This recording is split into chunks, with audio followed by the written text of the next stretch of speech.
Stephen Hand from Staccato School of Defence. I want to talk today and in a series of 3 videos about what I call the English parry. And in the first video I want to look at what was the English parry. Was there a distinctive English way of parrying?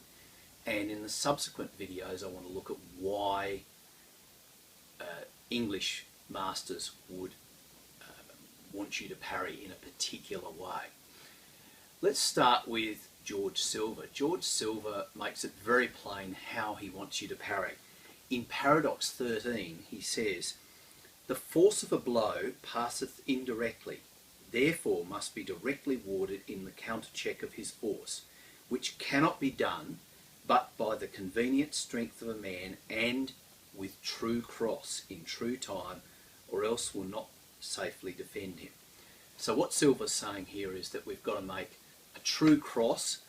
Okay, we've got the obvious Christian imagery of the true cross, and what I'll show you now is a selection of Silva's parries, and as you'll see, the contact between the blades is done at or close to 90 degrees.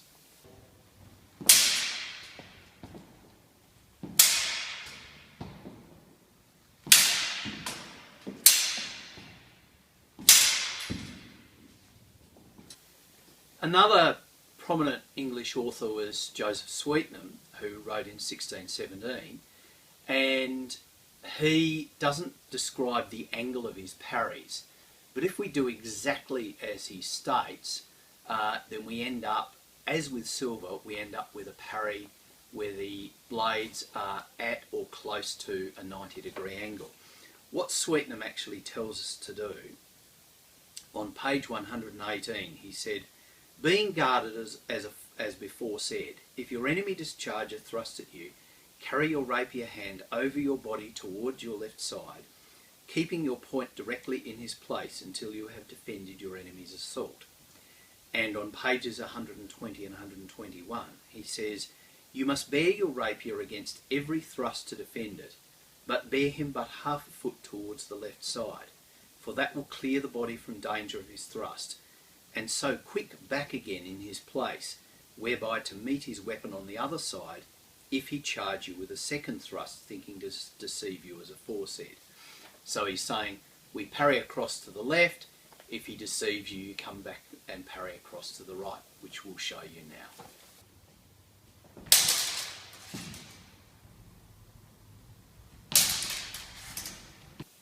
The final author that I want to talk about is Sir William Hope, the Scots fencing master. And he wrote a series of manuals. The first was in 1687, and it was really, what he was describing was quite similar to contemporary French small sword. By 1707, when he wrote his final manual, his new method, he had come up with a new method, and that involved using a hanging guard and making parries at a very steep angle, again at or close to 90 degrees, much like Silva would have described. So he has a hanging guard.